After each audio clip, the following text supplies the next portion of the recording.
Ciudad Juárez es identificado a nivel internacional como una localidad que llamó la atención por los asesinatos de niñas y mujeres con características de violencia serial, sexual, en donde hay un perfil de las víctimas en aquellos años y que empezó a llamar la atención sobre todo de organizaciones sociales defensoras de derechos humanos o que trabajaban temas de mujeres y de género. Y estamos hablando de los primeros años de la década de los 90,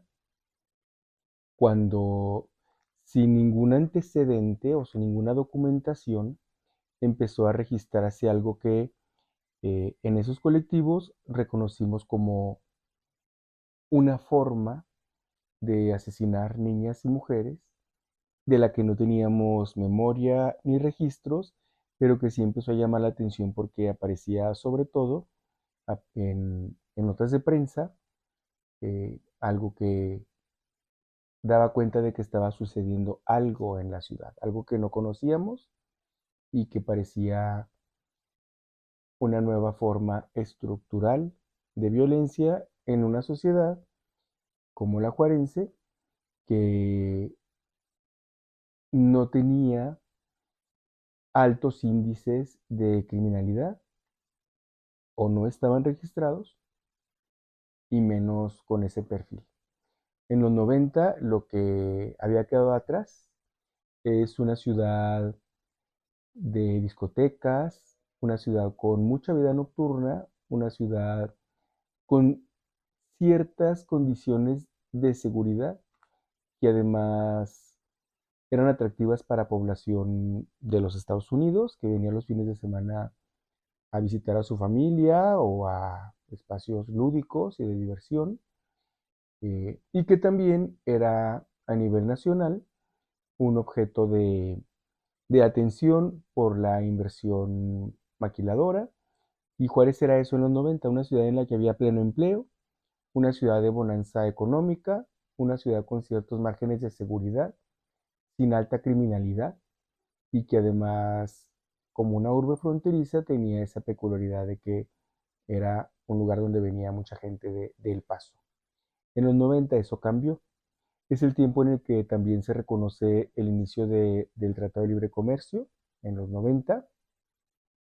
y en el que de igual manera hay dos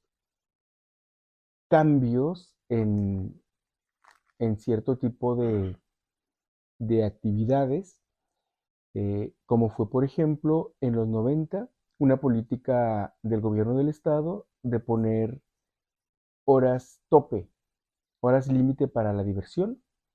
y los lugares empezaron a cerrar temprano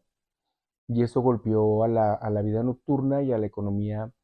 eh, de las discotecas y de los restaurantes y de todo lo que era esa vida de fiesta, que era vida nocturna en la ciudad y que era todos los días de la semana, pero hay un momento en que asociado a esa política de restricción para la diversión, en donde la gente tenía menos dopamina en su vida, junto con eso inicia la era de los cárteles y del negocio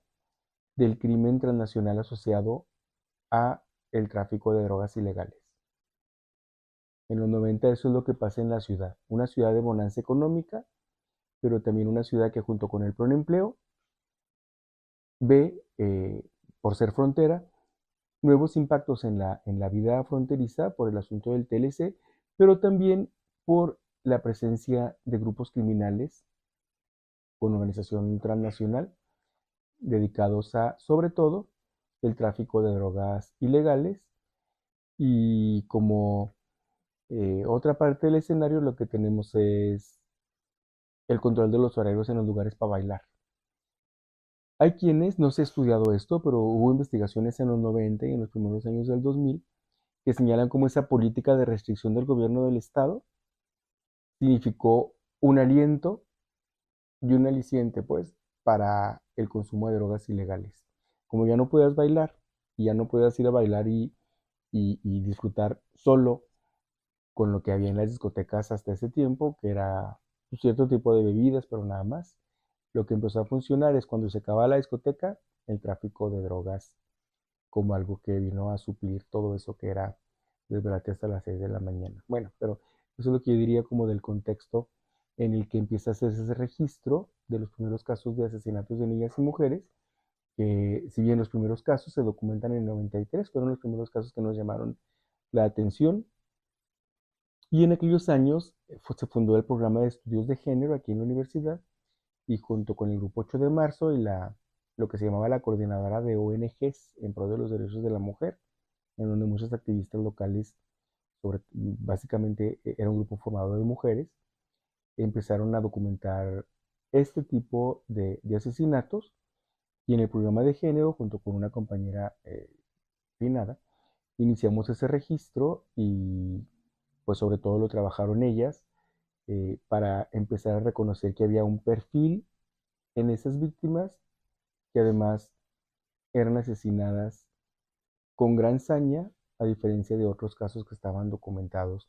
de asesinatos de violencia familiar, que luego empezaron a registrarse en la prensa, pero es cuando hablamos del inicio de esa historia del feminicidio, que era víctimas que habían padecido cierta cadena de violencia o de victimización con mucha saña, con perfiles comunes en las víctimas y en donde a nivel internacional llamó la atención por hablarse de lo que llamábamos los cementerios clandestinos, que los primeros casos del 93 no fueron casos de ese eh, tipo, casos en los que aparecieron los grupos de niñas y víctimas, casi siempre en grupos de 7 u 8 eh, en los primeros años, como el caso de Lote Bravo, luego Lomas del Poleno 96, en los últimos años de los 90, pero sobre todo en el 98 y 99 aparecen muchos casos individuales en el Valle de Juárez, pero que tenían muchos elementos comunes con los casos grupales, hasta que llegamos al 2001 con el caso de Campo Algodonero, y pues los posteriores hasta que conocimos el terrible caso, como todos los demás, pero el que llamamos el caso del Valle de Juárez, porque ya se habla de 26 o 27 víctimas, en donde ya se reconoció por un tribunal local lo que habíamos venido nombrando desde antes y particularmente en el litigio del caso Campo Algodonero, en el caso que litigamos en el sistema interamericano,